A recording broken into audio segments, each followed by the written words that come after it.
परीक्षित राजाने परत प्रश्न केला शुकाचार्यांना की राजन, हे शरीर जर जड आहे तर या शरीराची सत्ता आत्म्यावर चालते का आत्म्याची सत्ता शरीरावर चालते? याचं वर्णन करत असताना मैत्रीजींनी हाच प्रश्न विदुराला उत्तरादाखल सांगितला होता. त्यांनी मध्येच विचारलं, हे विदुर काका कोण आहे? त्यावेळेस उत्तरादाखल त्यांनी दाखला दिला होता की विदुर काका. लक्षपूर्वक ऐका, आता फार सुंदर कथा आहे.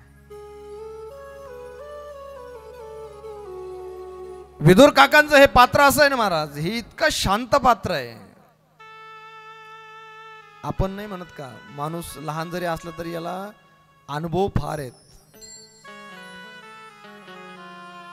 आपण त्याची स्तुती करत असतो, असे ते विदुर काका आहेत. ते कोण आहे हा प्रश्न परीक्षित राजाने विचारला. त्याची कथा तुम्हाला 2 मिनिटांमध्ये सांगतो. मांडव्य ऋषी आहेत. आपल्या आश्रमामध्ये असे ध्यानस्थ बसलेले आहेत, ध्यान धारणा चालू आहे. आणि ध्यान करत असताना ज्यावेळेस एक चोर काही धन घेऊन पळत चाललेला होता. राजाचं सैन्य त्याच्या पाठीमागे पळत आहे. त्या चोरानं असा विचार केला, अरे धन यांच्या आश्रमामध्ये टाकून परत येऊन परत घेऊन परत निघून जाऊ. त्यानं ते धन त्या आश्रमामध्ये नेऊन टाकलं. आता या सैन्यांनी काही मागचा पुढचा विचार करायचा की नाही. यांना मांडव्य ऋषींना घेतलं आणि राजाच्या समोर उभा केलं. राजाने सुद्धा काही चौकशी न करता मांडव्य ऋषींना सुळावर चढण्याची शिक्षा दिली. पहिलं सुळावर चढवण्याची शिक्षा असायची. सुळावर चढवणं म्हणजे काय, असा एक चौथरा बांधला जायचा आणि त्याला एक मध्ये छिद्र असायचं. त्यावर माणसाला बळजबरीनं बसवलं जायचं. तो सूळ असा धारदार सूळ असायचा. तो वरती वरती येऊन गुदद्वाराद्वारे जाऊन तो छातीपर्यंत जायचा आणि माणूस तरफडून मरायचा.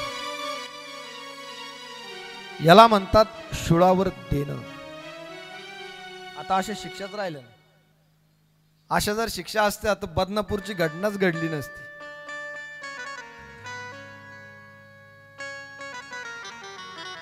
मांडव्य ऋषींना त्या सुळावर बसवण्यात आलं. पण त्या मांडव्य ऋषींचा प्रभाव बघा किती आहे. तो सूळ जसा जसा वरती येत होता ना, मांडव्य ऋषी सुद्धा तसेच वरती वरती वरती वरती चालले होते. त्याच्यावर असे तरंगले होते. सुळाचा यत किंचितही प्रभाव मांडव्य ऋषींवर झालेला नाही. राजाला आश्चर्य वाटलं. अरे, ज्या अर्थी यांना सुळाचा काहीच प्रभाव झाला नाही त्या अर्थी हा काय सामान्य माणूस नसला पाहिजे. हात जोडले, प्रभू फार मोठी चूक झाली प्रभू. तुम्ही जी शिक्षा द्याल ती मी भोगायला तयार आहे. मांडव्य ऋषी म्हणले, अरे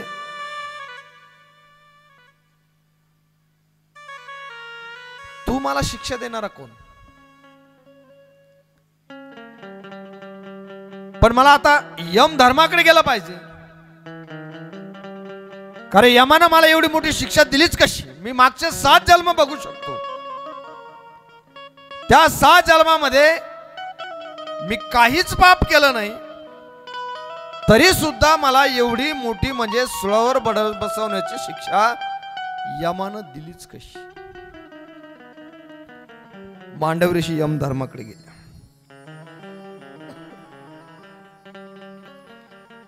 ज्यावेळेस यमाला कळलं नाही का मांडव ऋषी आले, लटलट कापायला लागले. अधिकार काय साधा नव्हता महाराज मांडव ऋषींचा. यमाना हात जोडले, प्रभू इकडे कसे? त्यावेळेस सांगितलं की तू मला एवढी मोठी शिक्षा कशी दिली? चित्रगुप्ताला सांगितलं आणि चित्रगुप्ताला सांगितलं बघा काय.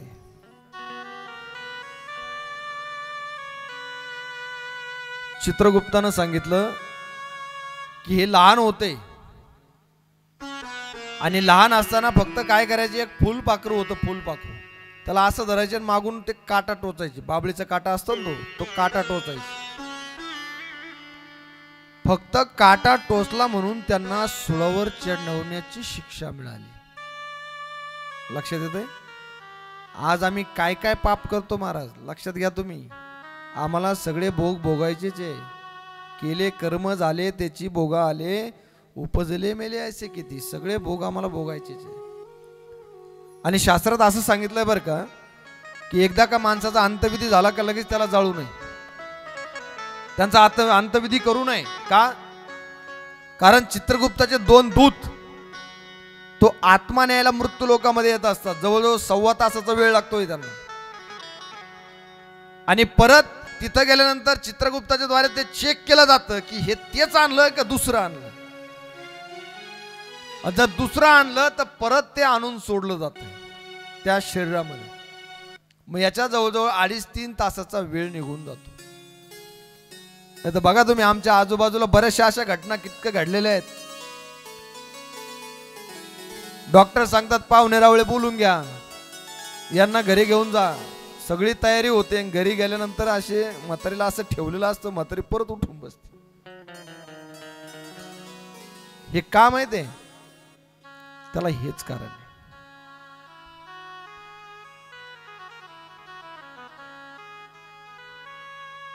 मांडव ऋषी यम लोकांपर्यंत क्रोधामान झालेले आहेत. आणि चित्रगुप्तानं सांगितलं की तुम्ही फुलपाखराला मागून काटा टोचत होते. मांडव ऋषी म्हणले, अरे यमा, मला माहिती आहे की मी त्या फुलपाखराच्या पाठीमागून काटा टोचत होतो, हे मला माहिती आहे. पण त्यावेळेला मी 12 वर्षांच्या आतमध्ये होतो. 12 वर्षांच्या मुला आतमध्ये जी मुलं त्यांच्याकडून नकळत पाप घडून जातात ना, त्याचे परिणाम त्यांच्या माता पित्यांना भोगावे लागतात.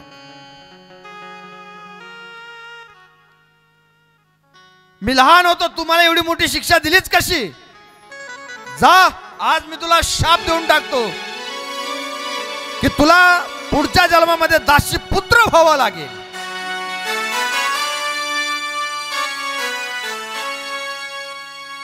शाप देऊन टाकला मांडवी ऋषीने यमाला.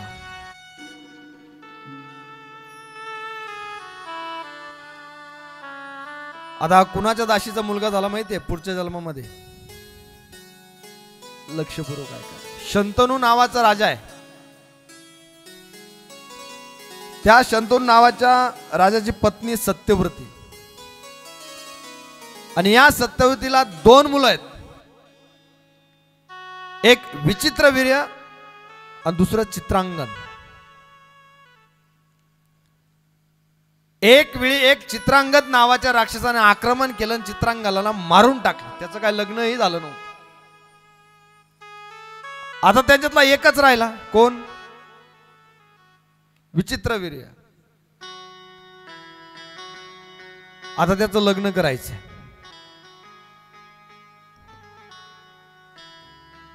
भीष्माचार्याने 3 मुली पळून आणल्या होत्या, अंबा, अंबिका आणि अंबालिका.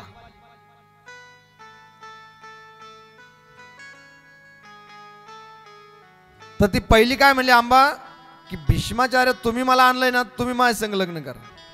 भीष्माचार्य म्हणले मी प्रतिज्ञा केलेली की आजीवन ब्रह्मचारी राहील, मी नाही करणार. ती अंबा निघून गेली. आता 2च होते, अंबिका आणि अंबालिका. आता या 2 राण्या होत्या ना, या विचित्रवीर्याला दिल्या होत्या. पण तो विचित्रवीर्य इतका भयानक होता, मद्यप्राशन करणारा होता, वेश्यागामी होता, दारू पिणारा होता, जुगार खेळणारा होता. त्यानं या 2 पत्नी तर होत्या, पण त्यानं एक दासी सुद्धा त्यांनी ठेवली होती, तो विचित्रवीर्य.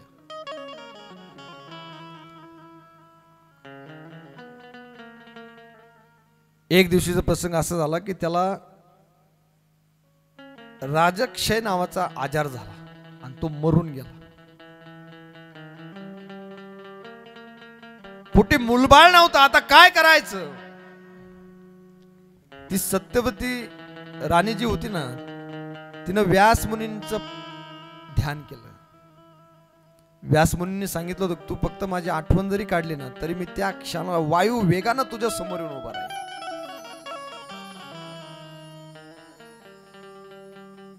व्यास मुनींचं ध्यान केलं तर व्यास मुनी त्या ठिकाणी आले, हात जोडले, माते कशा करता बोलवलं. तिनं सांगितलं माझा मुलगा मेलाय, नालायक होता, मरून गेला, माझ्या दोन्ही सुना विधवा झाल्या, आता पुढे वंश वाढणार नाही, तुमची कृपा झाली पाहिजे. व्यास मुनींनी त्या ठिकाणी आल्यानंतर अंबिकेच्या समोर उभे आहेत. त्या अंबिकेला ते तेज सहन झालं नाही तर तिनं डोळे बंद केले. तिला डोळे बंद केले म्हणून तिला आंधळं पोरग जन्माला आलं, त्याचं नाव धृतराष्ट्र, 100 कौरवांचा बाप.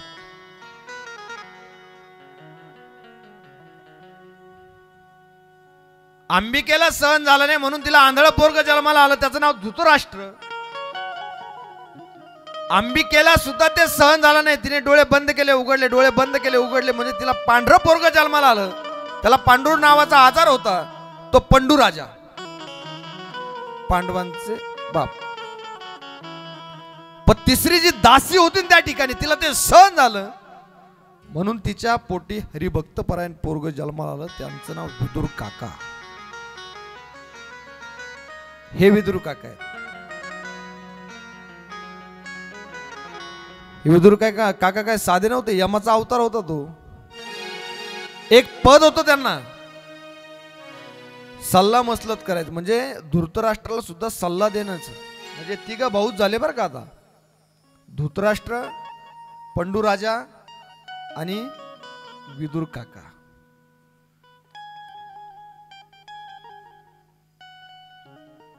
एक दिवशीचा प्रसंग असा घडला की पांडवांचं इंद्रप्रस्थ प्राप्त झालं होतं. मोठं सुंदर असं नगर बांधलं होतं. ते नगर बांधत असताना आपण बघा एखादं घर जरी बांधलं तरी आपण काय करतो, पाहुण्या रावळ्यांना बोलून घेतो, भाऊबंदाला बोलतो या भाऊ आमच्या घरामध्ये चला. तसं एक दिवशीचा प्रसंग असा घडला की त्यांनी एवढा वनवास सहन केला पांडवांनी. बरं, पांडवांच्या जीवनामध्ये कायमच वनवास आहे. वनवास हा चांगला असतो, कारण जोपर्यंत माणसाच्या जीवनात वनवास येत नाही तोपर्यंत त्याच्या जीवनाचा सुवास सुटत नाही. वनवास असला पाहिजे माणसा.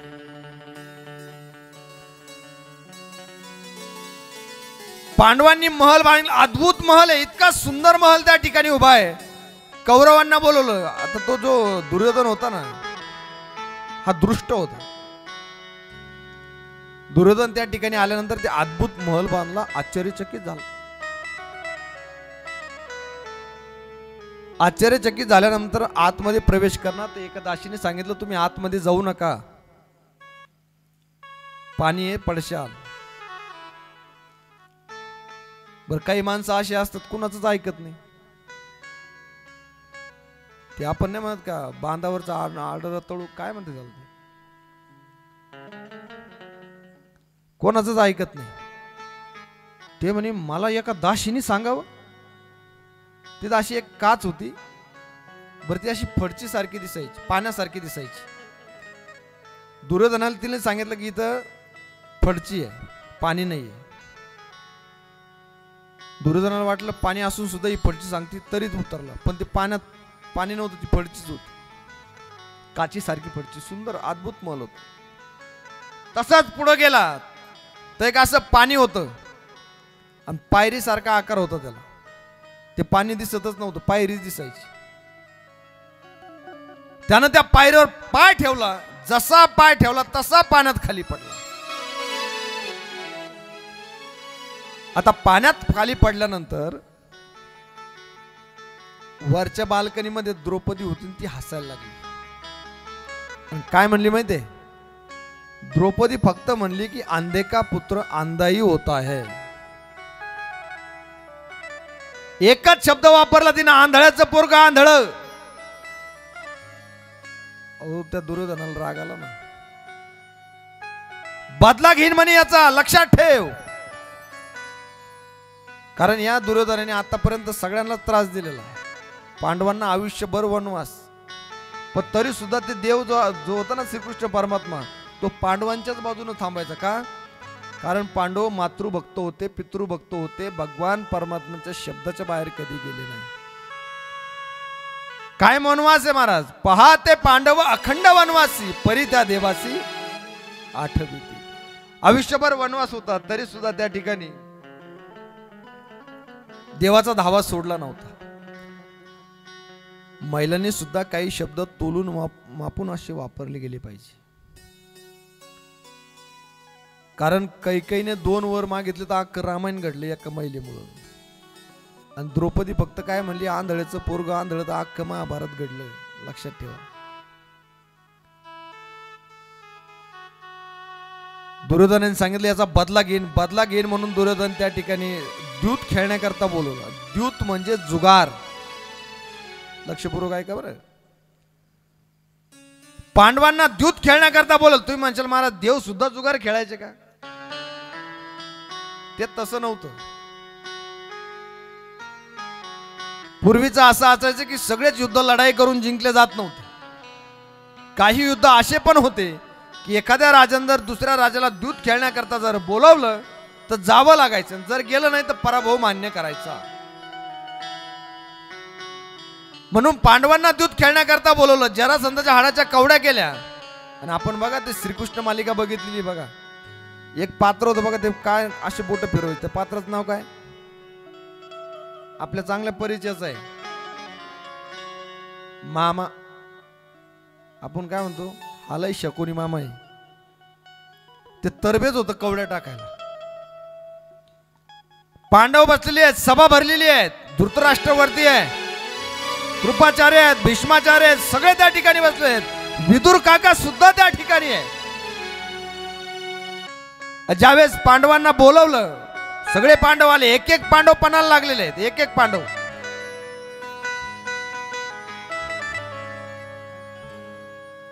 सगळे हारले गेले. कारण त्या कवड्याच्या पडायच्या आणि त्या कौरवांच्याच बाजूने पडायच्या. तो महल बांधलेला होता, तो पणाला लावला, तो सुद्धा हरले गेले. सगळं संपलं, काहीच राहिलं नाही. गुलाम झाले, गुलाम.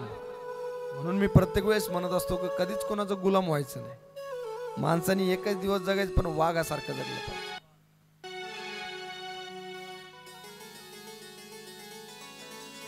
पांडव काहीच बोलत नव्हते. शेवटी दुर्योधन म्हणला, अरे अजून एक वस्तू तुमच्याकडे आहे पणाला लावायला. तो म्हणे काय काय? सगळं संपून गेलं. तर तो काय म्हणला माहिती, तुमची पत्नी आहे ना म्हणे, तिला पणाला लावा. द्रौपदीला पणाला लावलं महाराज. आणि ज्या वेळेस कवड्या टाकल्या ना, त्या परत कौरवांच्या बाजूने पडल्या. ती द्रौपदी सुद्धा हरले गेली. आणि त्याच वेळेस सांगितलं दुर्योधनाने, जा दुःशासना, ज्या अवस्थेमध्ये द्रौपदी असेल त्या अवस्थेमध्ये ओढून आण. दुःशासन त्या ठिकाणी गेल्यानंतर द्रौपदीने सांगितलं, मी येऊ शकत नाही, मी एका वस्त्रावर आहे. दुःशासन परत त्या ठिकाणी आला. आणि त्या ठिकाणी आल्यानंतर सांगितलं की द्रौपदी येत नाहीये. ती म्हणते मी एकाच वस्त्रावर आहे. दुर्योधनाने सांगितलं, ज्या अवस्थेमध्ये असेल त्या अवस्थेमध्ये ओढत आणायची. दुःशासन गेला, केस पकडले, ओढत ओढत ओढत ओढत त्या सभेमध्ये आणलं. आणि ज्यावेळेस तिला कळालं ना की माझं वस्त्र हरण होणार आहे, तिने असा पदर धरलेला होता. पदर धरला सोडतच नव्हती. धृतराष्ट्र समोर बसलेले आहेत आणि धृतराष्ट्रांना विनंती करते की महाराज, आज मी तुमची सोन विनवणी करते महाराज. तुमच्या एका शब्दावर सगळं प्रकरण थांबलं जाईल. आज तुमची सोन विनवणी करते, एवढं प्रकरण थांबवा. मान खाली घातली धृतराष्ट्राने. ते जसं वरून आंधळ होतं ना, तसं आतून सुद्धा आंधळच होत. पुत्र मोहापोटी इतका वाहून गेलेला होता, त्याला काहीच दिसत नव्हतं. काहीच बोल नाही, खाली पाहायचं. एक स्त्रीचा अपमान होतोय भर सभेमध्ये.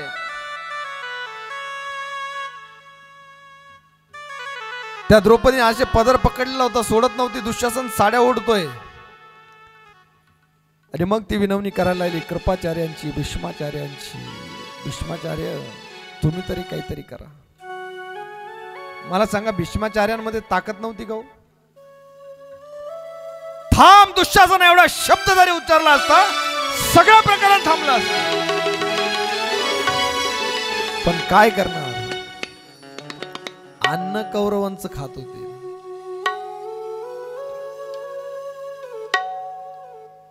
काहीच बोललं नाही, खाली बसले. पण त्यातलं एक पात्र होतं बरं, फार सुंदर पात्र, लक्षपूर्वक ऐका. विदुर काकांचं. ते सल्ला देण्याचं काम करत होते.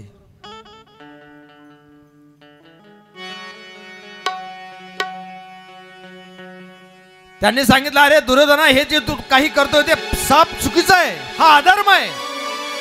आणि ज्या वेळेला अधर्माची वाढ होते ना त्यावेळेस भगवान परमात्मा अवतार घेत असतो. तुम्हाला काय वाटतं, साधू संतांना त्रास झाला म्हणजे देवाला कळत नसेल? भगवान परमात्माला जर तुम्ही शिव्या देत असेल तर भगवान परमात्मा ते सहन करील. पण आपल्या भक्तावर झालेला अपमान भगवान परमात्मा सहनच करू शकत नाही. जब जब होगी धर्म की हानि, बाढ़ई असुर अति अभिमानी, तब तब प्रभु धरि धर्म की हानि,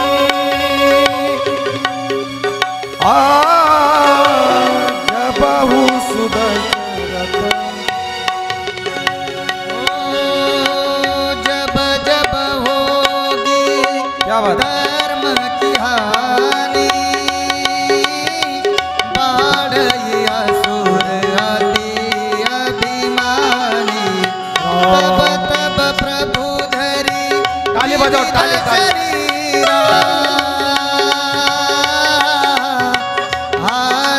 संकट सज्जन पीरा, राम सिया राम जय जय राम, राम सिया राम जय जय राम.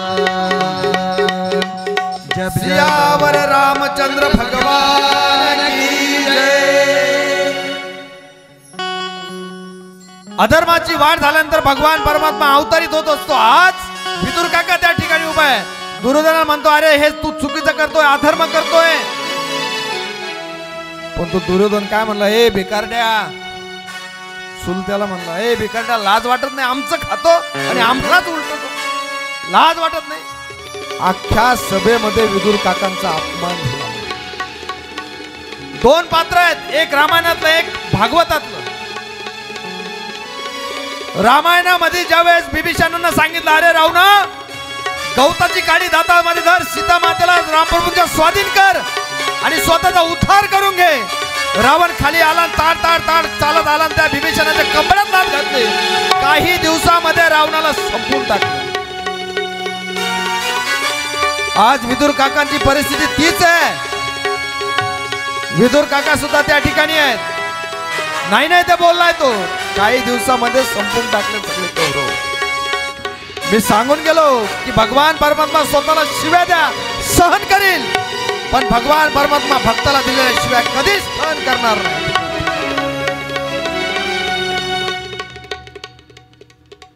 विदुर काकांनी हात जोडले, काय करावं, निघून चल.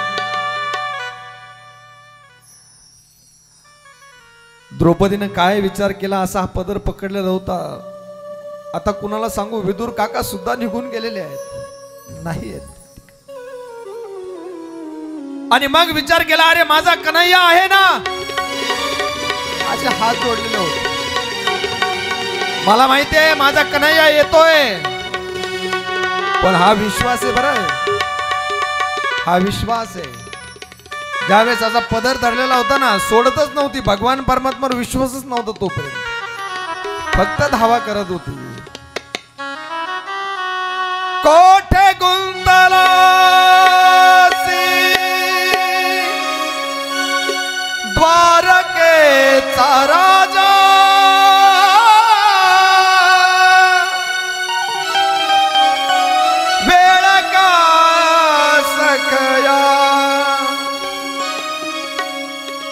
कुठे आहेस कृष्णा? तू एवढा वेळ का लावला?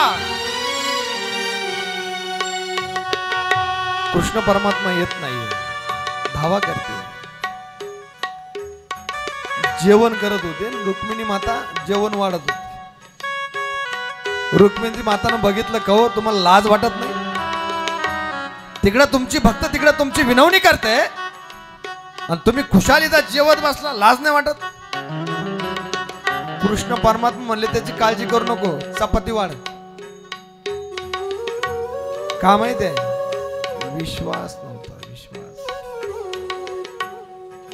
आणि भगवान परमात्मा विश्वास ठेवला ना, असा पदर पकडला होता द्रौपदीने, असे वर हात केले, धाव कृष्ण.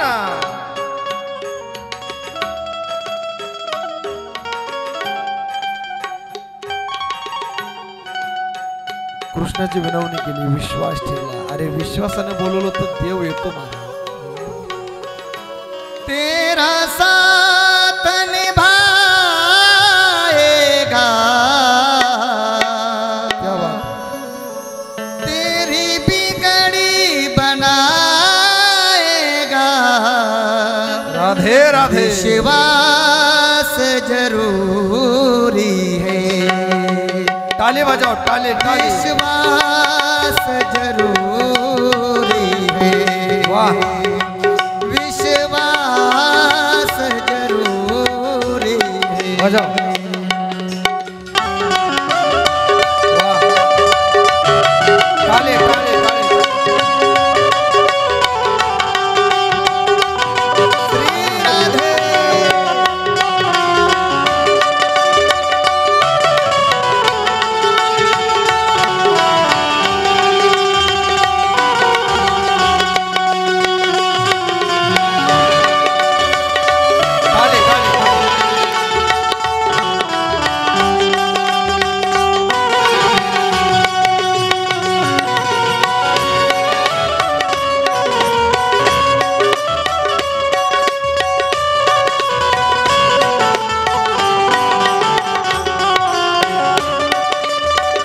जय हो.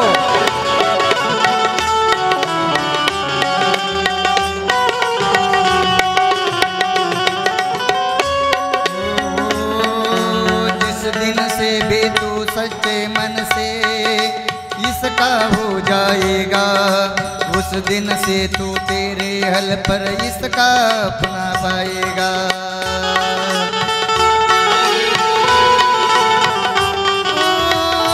तेरे संग संग चलाएगा, तेरे संग संग क्या बात. चलाएगा.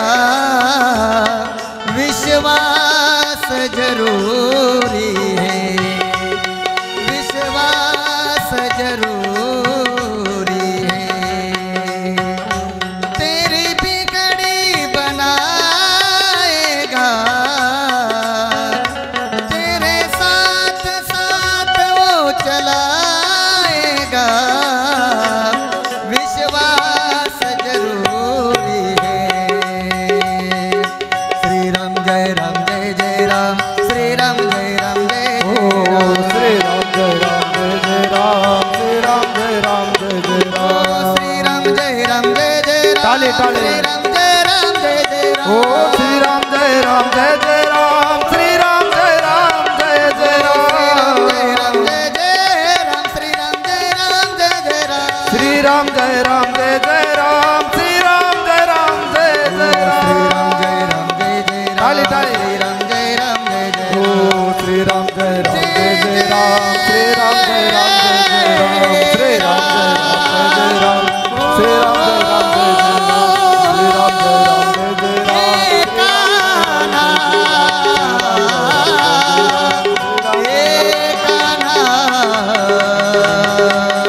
बोलिए कृष्ण कन्हैया लाल की जय. बाके बिहारी लाल की.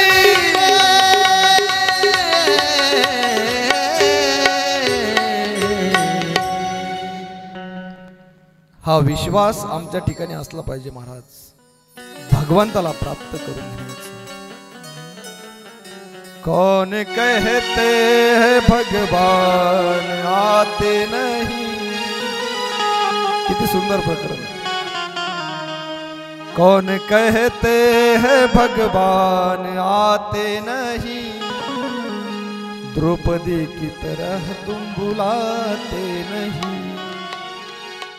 कौन कहते हैं भगवान आते नहीं,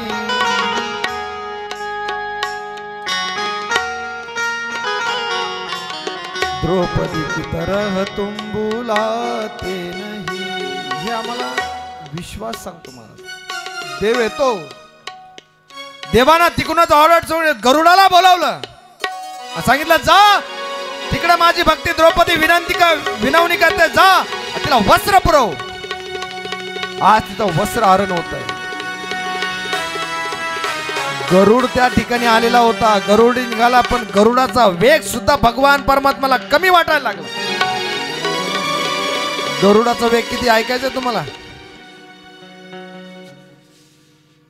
आता बऱ्याच वस्तीवरून इथं आलेले, तुम्हाला बसलं बसलं घरी जायचं, मनाच्या द्वारे किती वेळ लागेल.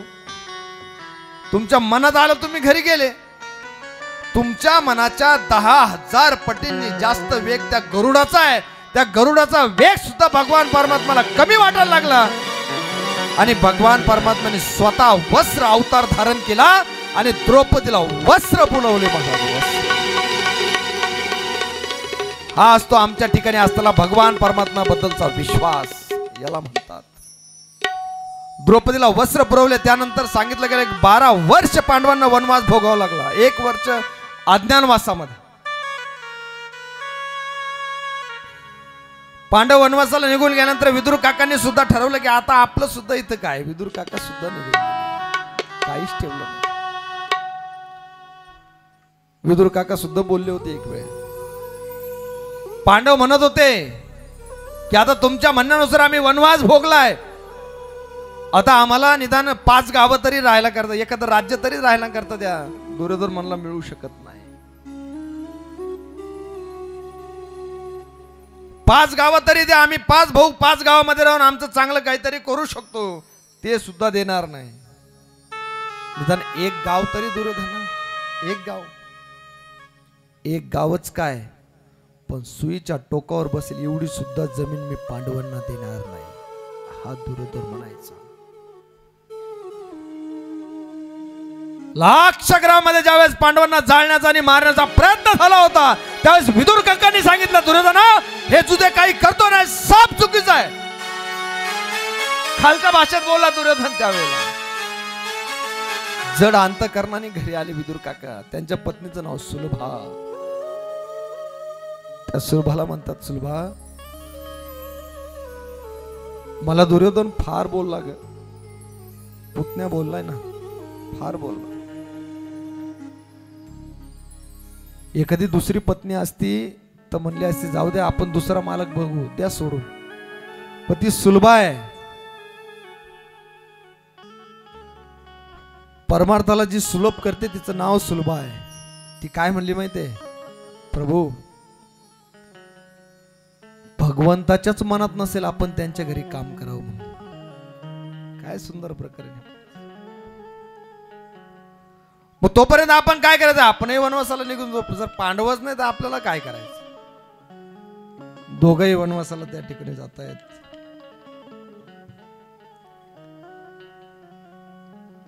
एक दिवशीचा प्रसंग असा घडला, एक रथ असा धडधड धडधड धडधड करत करत करत करत रस्त्याने चाललेला आहे आणि त्यातले जे सैनिक होते ना ते असे ओरडत चालायचे, हस्तिनापुर में सृष्टाई के लिए द्वारकाधीश पधारने वाले हैं. ते दवंदी देत चालले महाराज. ते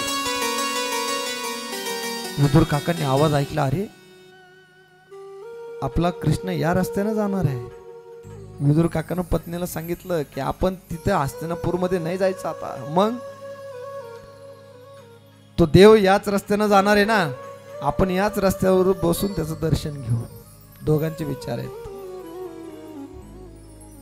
त्या दुर्योधनाने सांगितलं तर सुईच्या टोकावर बसेल एवढी सुद्धा जमीन देणार नाही, म्हणून शिष्टाई करण्याकरता एक जण लागतोच. आणि म्हणून भगवान परमात्मा त्या ठिकाणी येणार होते. ज्यावेळेस दुर्योधनाला कळालं, त्यानं काय केलं, एक आसन तयार केलं होतं भगवान परमात्माला. तो सुद्धा भगवान परमात्मा मरायचीच वाट पाहत होता, तो काय साधा होता का. त्यानं काय केलं, जे आसन बनवलं होतं भगवान परमात्माला, त्या आसनाच्या खाली विंचू आणि साप नेऊन ठेवले होते, मारून टाकायचं होतं कृष्ण. 56 भोगाचा प्रसाद तयार केला होता नैवेद्य जेवणाकरता. त्याच्यात विष घालून ठेवलं होतं. तो देव आहे महाराज. तो काय म्हणला माहितीये, सगळं झाल्यानंतर ऐकलं नाही दुर्योधनाने. त्यावेळेस धृतराष्ट्र काय म्हणे, एवढा प्रसाद केला, एवढं जेवण तयार केलं, जेवून जा ना.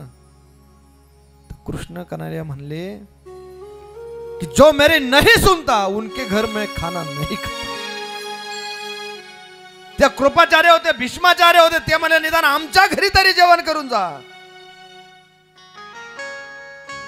कृष्ण म्हणाले जो मेरी नहीं सुनता उनकी जो सुनता है उनके घर भी मैं खाना नहीं खाता. जे माझं ऐकत नाही त्यांचं जे ऐकतात त्यांच्या घरी सुद्धा मी जेवण करत नाही. आणि मगून भगवान परमात्मा रस्त्याने जाणार होते. ज्यावेळेस विदुर काकाला त्यांच्या पत्नीला कळालं ना, हात जोडले. पण ती सुलभा इतकी गमतीशीर होती. ती सुलभा काय म्हणली माहितीये का, हो कृष्ण कन्हैया रस्त्याने जाणार आहे, पण तो तुम्हाला ओळखतो का हो. तर विदुर काका काय म्हणले माहितीये, विदुर काका म्हणले अगं तो मला ओळखत नाही, तर तो मला काका म्हणतो काका. त्या सुलभेच्या डोळ्यामध्ये पाणी आलं. जगाचा बाप आपल्या नवऱ्याला काका म्हणून ओळखतो, हे सोपं आहे महाराज हे प्रकरण. आणि मग त्या ठिकाणाहून ज्यावेळेस रथ चाललेला होता, तिनं सांगितलं डोळ्यात पाणी येऊन द्यायचं नाही विदुर काकांनी. का, कारण डोळ्यात जर पाणी आलं त्याचं दर्शन राहून जातं ना. आणि तो प्रसंग उजाडला. भगवान परमात्म्याचा रथ चाललेला आहे रस्त्याने. आणि रस्त्याने जात असताना ज्यावेळेस विदुर काका पत्नी अशी रोडच्या कडेला उभे होते, डोळ्यात पाणी येत नाहीये. भगवान परमात्म्याने चालू रथामध्ये आपला तो पंचा असतो ना पाठीवर टाकायचा, तो असा खाली टाकून दिला उपरनं. ते खाली टाकलं आणि ते उचलण्याकरता असं खाली वाकला आणि सहज असं विदुर काकांकडे त्यांच्या पत्नीकडे पाहिलं, हसले आणि तसाच रथ पुढे निघून गेला. विदुर काका म्हणाले सुलभा, कृष्ण काय म्हणाला माहितीये, म्हणे काय, कृष्ण सांगून गेला की मी तुमच्या घरी जेवायला येतोय. येईल का, पण तो नक्की येणार. सुलभेला सुद्धा आता विश्वास होता, जी परमार्थ सुलभ करते ती सुलभ आहे. आणि पती पत्नी असेच असावेत महाराज. जे पती पत्नी विदुर आणि सुलभे संक राहतात, वागतात, जगतात ना, त्यांचा परमार्थ उच्च कोटीला जाऊन पोहोचतो.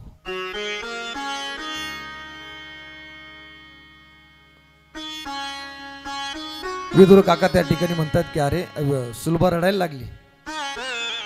काका म्हणतात का रडते सुलभा, अहो आयुष्यभर मी उपाशी राहायला तयार आहे, पण एखादा साधू आपल्या घरी येतोय आणि आपल्या घरात काही खाण्याकरता नको. रडायला लागली. एक केळं विकणारी बाई त्या ठिकाणी होती. ती सुलभा त्या ठिकाणी गेली आणि सुलभेने केळं कशी मागितली असेल माहितीये, काकू आमच्या घरी देव येणार आहे, देव, त्याच्याकरता 2 केळी द्या हो, आणि जर देवानं नाही खाल्ली ना तर मी परत तुम्हाला आणून देईन, मी नाही खाणार. गरिबीची परिस्थिती आहे. तोड़ो ना टूटे हुए दिल को बुरा होता है, जिसका कोई नहीं होता उसका खुदा होता है. लोग नाहक किसी मजबूर को बदनाम करते हैं दोस्तों. आदमी बुरा नहीं होता, उसका वक्त बुरा होता है. माणूस कधीच वाईट नसतो, पण गरिबीमुळे तो शांत बसलेला असतो. आज काकांची सुद्धा तीच परिस्थिती आहे. वनवास झालेला आहे. त्या वनवासामध्ये सुलभा म्हणे मग आपण ते भाजी करायची का? भाजी कोणती करायची? विदुर काका म्हणले, आले सुरबा, त्या यशोदा मात्यानं त्याच्या तोंडाची चव बदलू नये म्हणून त्याला दही दूध तूप लोण्याशिवाय काही खाऊ दिलं नाही.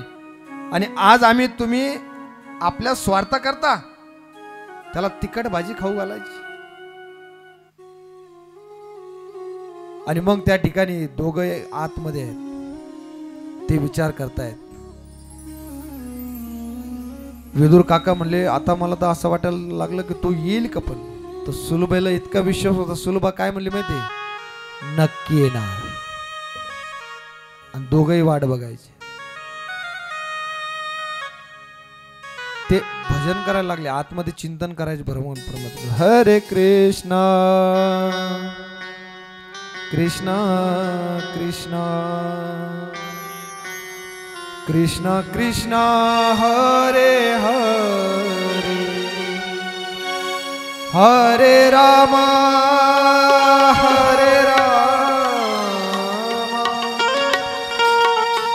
राम राम हरे हरे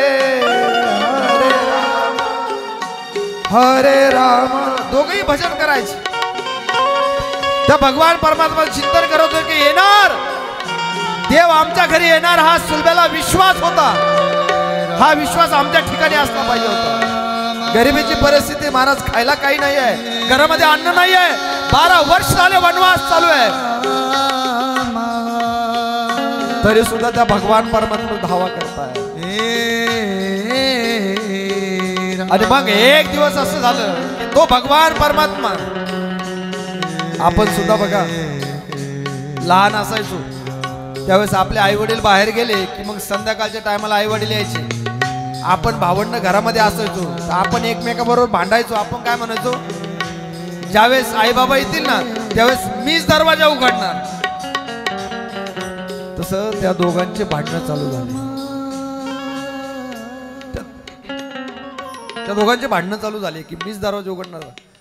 विदुर काका म्हणले, अरे तूच उघड. आणि मग त्या ठिकाणी भगवान परमात्मा आतमध्ये असताना दरवाजाची थाप वाजली, दरवाजा वाजला.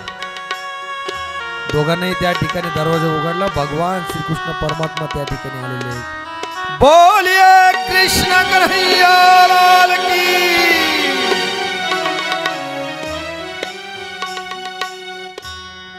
एक गवळण फार सुंदर आहे बघा, त्याच्यामध्ये वर्णन आहे. भगवान परमात्माने कण्या खाल्ल्यात, तिखट भाजी. मनमोहन मुरलीवाला नंदाचा अलबेला हो, नंदाचा अलबेला. मनमोहन मुरलीवाला नंदाचा अलबेला हो, नंदाचा अलबेला हो, नंदाचा अलबेला. विदुरा घरच्या भक्षुनी कन्या, विदुरा घरच्या भक्षुनी कन्या, विदुरा घरच्या भक्षुनी कन्या, विदुरा घरच्या भक्षुनी कन्या. परमानंद झाला हो, परमानंद झाला. मनमोहन मनमोहन मुरलीवाला नंदाचा अलबेला हो, नंदाचा अलबेला, नंदाचा अलबेला. भगवान परमात्मा त्या ठिकाणी आले. ते तिखट भाजी खाल्ली, भगवान परमात्माला जेवायला बसले आणि ती तिखट भाजी भगवान परमात्म्याने आवडीनं खाल्ली. त्यानंतर विदुर काकांची त्यांची भेट झाली नाही. एक दिवशीचा प्रसंग, उद्धवजींना विदुरजी भेटले आणि विदुरजी म्हणतायत की भगवंत कुठे आहेत. त्यांनी सांगितलं ते गेले निज धामाला. पण त्यांनी सांगितलं एक की विदुर काकांचं एक कर्ज माझ्या डोक्यावर आहे. त्यांची तिखट भाजी मी खाल्ली होती, त्यावेळेस मला द्यायला त्यांना काही देता आलं नाही. पण हा भागवताचा ग्रंथ आहे, हा भागवताचा ग्रंथ त्यांना सांग की श्रवण करा आणि स्वतःचा उद्धार करून घ्या.